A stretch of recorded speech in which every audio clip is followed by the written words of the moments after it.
to. So Want to Drive. You actually wrote a two-part blog, Want to Drive or Not.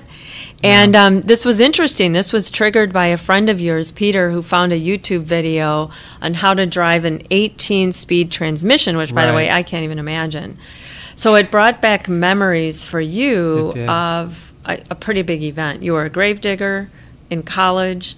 You worked with a guy named Billy who had a big truck. Yeah. And you wanted to, what you said, drive a truck like Billy's. So this was an interesting story. What happened here? Yeah, the whole backstory on this goes back to when I was 4 years old. When I was 4 years old, I lived across the street from a construction company.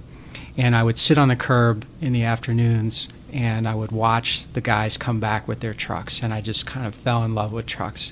Fast forward from 4 years old to my teenage years, I'm working at the local cemetery, setting up for funerals, filling in after funerals, whatever. And the guy who digs the graves, Billy, his name's Billy, he also has a trucking business and hauling heavy equipment around. And so one day I got up, I was so curious to experience that, see what that was like. One day I got up the courage to ask him if I could go for a ride with one of his guys. And he said, well, he tried to talk me out of it, and then he said, okay, sure, show up, tomorrow at 6. Yep. So I did. So you showed up at 6 to spend the day with Michael. Yeah. And you did, in fact, get to ride in the truck, but then did. Michael kind of turned the tables on you. So what happened? Yeah, we went down to Atlantic City. This was from Philadelphia. Went down to Atlantic City, picked up a machine, took it up somewhere in North Jersey. And then we were coming back. We stopped at a rest stop, and then we were walking back to the truck. And he turns to me and he's like, "You want to drive?" And I'm like, "No." And he's like, "You just gonna come out here all day just to sit in the truck?" He's like, "Come on, you want to drive or what?" So I was like, "Okay." And he put me in. I got in and I started driving.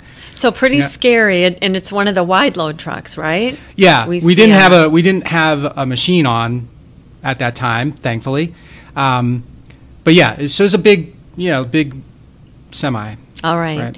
And so one of the parts of this day that you described was approaching a toll booth that you needed to fit this big rig through. Right. And had no choice but to do that, right?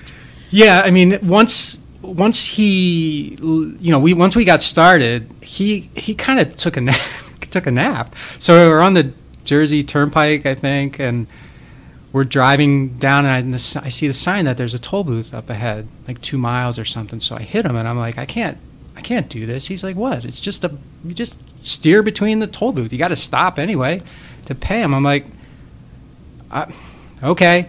So, and those are the days before the open road tolling. So I actually had to pull in there, stop at the right spot, hand the money out to the toll taker, and get a receipt back.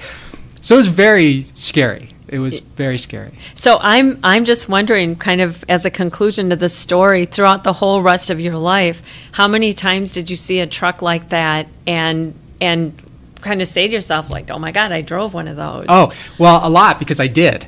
When I started even before I started my business, but I drove all the time. Okay. So it was actually instructive and informative. All right. So I've driven pretty much every kind of truck there is, so I feel good about it now. Good. But at the